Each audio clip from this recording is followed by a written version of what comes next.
What's up, guys? Ask C. Roy. We're back. It's been years since the last installment, man, but we're here. We're going strong. We're bringing this thing back. I want to try to kick these out and just keep going out and getting questions from you guys, man. That's my favorite content to put out, is content that is coming directly from the people that follow me and the people that need help and answering the things that you guys are actually struggling with. So I put some feelers out a few days ago, and I got some questions, and we're going to be answering these over the next couple weeks, man. The first one that we're doing today comes from a man, Adrian, man, and he asks me, what are some hacks for counting macros?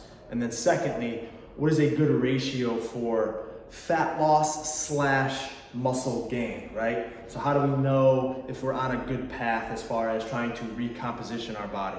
So we're gonna tackle this. We're gonna tackle the first part here as far as the macros go, right? So what is a hack for counting macros? Here's the thing, man, there really is no hack. You really have to figure out what your macro ratios are going to be, and that's dictated by what your goal is, right? What you're trying to do, whether you're trying to lose weight, whether you're trying to gain muscle, whether you're trying to just do an overall body composition or recomposition. So when it comes to actual macros, figuring your macros out, you need to have a clearly defined goal, and go and watch that calorie confusion video because I cover a lot of that stuff in that. Now, as far as actually tracking your macros, right? There's some people that go by the hand rule. 1 palm is a serving of protein and all this.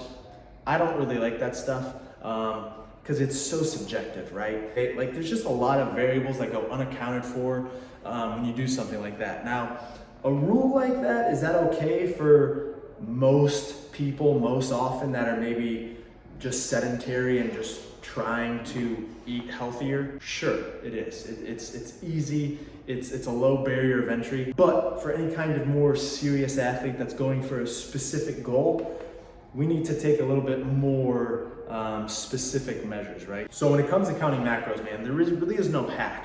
But I'm gonna tell you how I go about it. And if you do it right and you're consistent and diligent for a somewhat short period of time, you can set yourself up for the rest of your life, man. So when it comes to macros, what I like to do is you go and watch the calorie confusion video, right? And figure out what your macros need to be.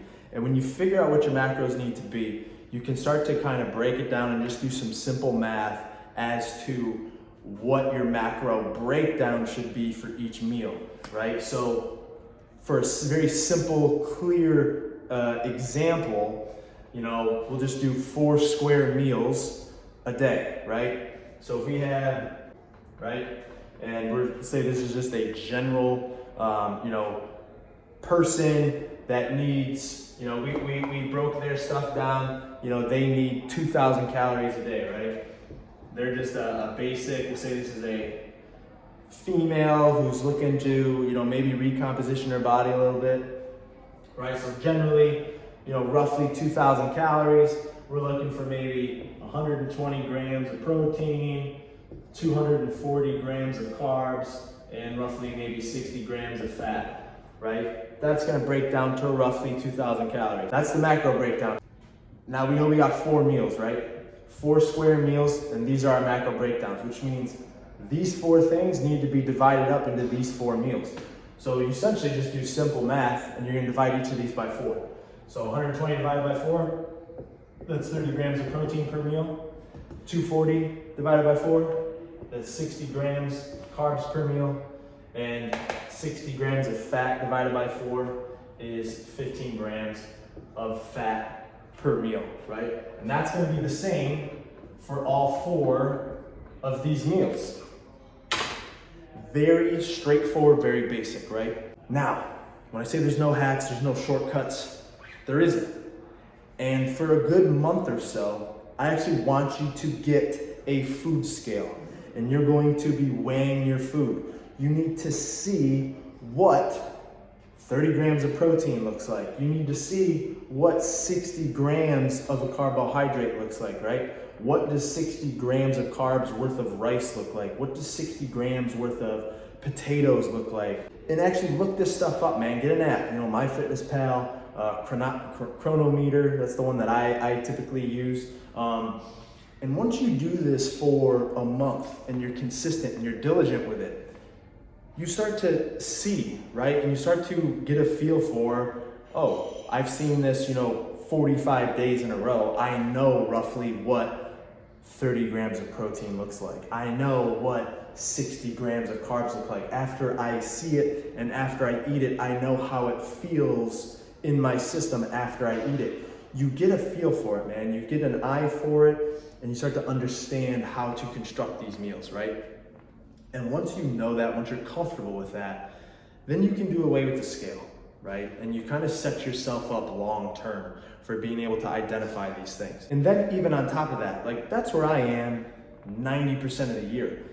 But even still, when I go to switch gears in my training, right? If I'm going into a mass building phase where I'm trying to gain weight, or if I'm trying to switch gears and get into more of like a leaning out phase, I'll break the scale back out just to refresh my memory, right? I don't need to do it for a month and a half, but I'll do it for a week or two to jog my memory. So now moving forward into whatever that new goal I'm trying to accomplish, I'm armed and I'm ready to take that on as far as constructing my meals and putting them together. So there really is no shortcut. The shortcut is being very diligent and committed early on in the short term to set you up for long-term success. That is what I would advise as far as counting macros, man. Yeah, it's a little pain in the ass in the beginning, but it's gonna pay dividends long-term. And that's really what it's all about, right? Now, for the second part of the question, as far as what is a good ratio for muscle gain / weight loss. Now, I don't know if you mean one or the other, or if you're trying to do both at the same time. So we're just gonna kind of cover this broadly. I'm gonna preface by saying this. This really all depends where you're at in your training age, right? If you're just starting out, you can gain muscle pretty quickly. Whether as for me, right, I've been lifting for 15 years, muscle gain is gonna come fairly slowly. That's where it can be a little bit of a gray area, right? But all in all, you have to be tracking your weight, what you look like in the mirror, what your strength levels are, right? If you're gaining a bunch of weight and you're not getting stronger, if you're looking softer in the mirror, chances are you're putting on a little bit more fat than you are muscle. So you're gonna wanna slow that down. You wanna bring those calories down a little bit and be a little bit more patient. Make sure that the workouts are actually stimulating the need to build muscle, right? You need to be pushing those workouts hard. On the flip side, with fat loss, depends how much fat you have to lose, right? If you're 350 pounds, morbidly obese, you could be dropping, upwards of 10 plus pounds per week, and that's a good pace, right? Whether it's if you're, maybe 200 pounds, 20% body fat, maybe just a little bit heavy, a little bit soft, maybe just got a little bit of fat to lose. You don't want to be losing that much weight that fast, because chances are a lot of that weight is actually going to be coming from muscle, which is going to just kill your metabolism, drop that metabolic rate, and really kill your fat burning machinery. So on the spectrum of how much fat you have to lose, the more fat you have to lose, the faster it can come off. The less fat you have to lose, the slower of an approach you want to take, man. Maybe like a pound per week. There's no shortcuts to this stuff. This stuff does not happen quickly. Chances are this body, this mold that you're in, is taking years and years, if not decades, to put together. It's not going to get undone and changed in 6 weeks, right? You can start to see changes in 6 weeks, but you're not going to be where you want to be in that time, and you have to have the long-term approach and understand that this is going to take some time, and just be patient. Building muscle, like I said, it's that same spectrum, right? The newer you are, the faster you can put it on. The more experienced you are, the slower you're going to put it on, which is what you want, right? Because big change is fast. Chances are, if you're trying to gain weight, that weight's going to be more fat if it's happening fast. Same thing on the flip side with fat loss. The faster that's coming off, chances are more of it's gonna be coming from muscle, unless you're really, really overweight. Then you can start to lose a lot of it, in the beginning stages, man. But the closer you get to kind of where you wanna be, the smaller those increments and those jumps and those changes are gonna be, man. So I hope that helps. I hope that makes sense. If there isn't anything that makes sense, man, hit me up. I can follow up, I can clarify some things.